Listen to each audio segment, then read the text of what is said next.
usapang content creator na naman tayo. Kaya po tadamanan na po iti nag-viral. Kaya kalpasan dito ay mismo apong ay dito kayo Idol Glenn. Anat makunam ka dito ay. Sir, kunada kanya ka adaman lang ti yasideg kugan ka. Malagi po dito ay mismong binasda or dito impose da Idol Glenn. Ako na natin nag-viral nagigam ti Siopaw keta permi nagadumang babas kanya na pati anak na inramraman da kanon permi depressed na agpatulong kanyak to ubing kasi ginatang namet kano to Siopaw nga iniggaman na. Ayun ha hindi rebe imanin adamanin shared post ko na talaga nagkarumot dito yung ibagbagakin ko anan. So ano take mo dito Idol Glenn pati depressed pati kano dito anak na mairamramanin kas bilang content creator how's the burden? Actually digiji ko mga min ko idi pa lang before mong inobradeta pinanunot po ko matinamin sa nga puro namin sa nga gasot no anyaman la anyaman tinagbalinan na di kan sape nag apology mabaling ka kung mga ag apology hata imbaga mo idi ko ka adam penangi salsalakan keng ka kada nang isalakan keng ka nga vlogger mat lang pero parang mas ginatungan na lang iswell kunana sa may sapay actually ti pa may mga deta medyo agwa ka pa ilang ano dito yan umadayo ka pa lang ti social media something social media fasting ano one mabalin mo yung dayo data bagim pa lang ti toxic nga biag ti social media actually di gijay nga duma di gijay kay ayo dati matok toxic adaming tattao nga kasjay adaming vlogger nga kasjay habang nga matok toxic da kay ayo da nga may issue da handa mga madep-depress kasi tayo mamuta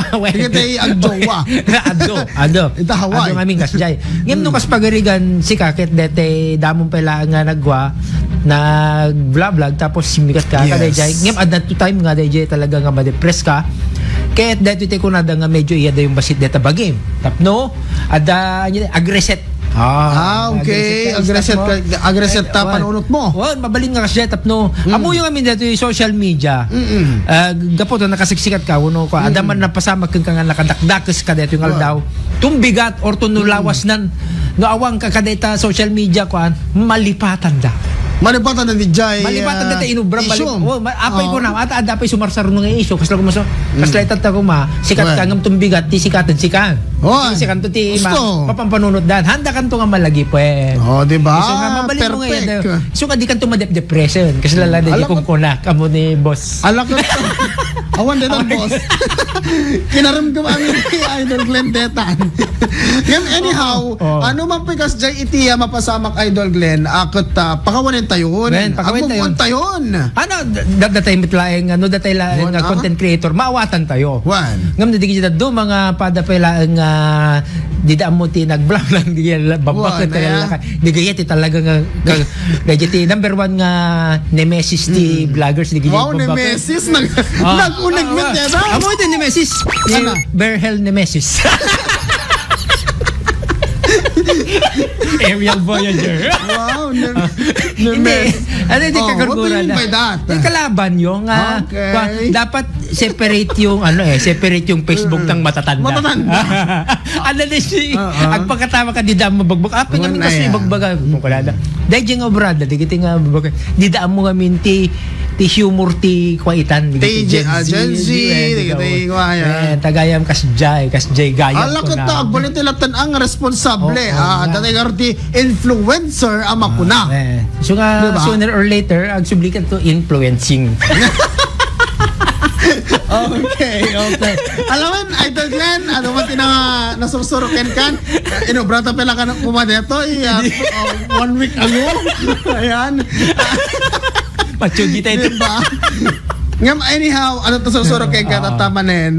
Ano to ba, di ba, saritan tayo mga idol? Although, awan di oras tayo, alas 8:29, sa mga sarunomotan di programa da. Sa kararag kayo, no, madip-depress kayo, kararag kayo.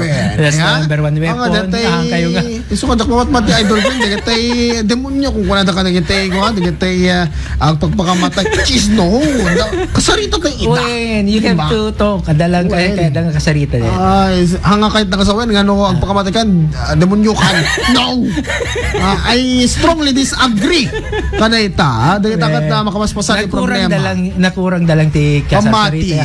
Ti kay kasarita. Bale, nagkwalang. Among DJ kaya ti bagidang na kaya ti panunot da. DJ la. Okay, alright.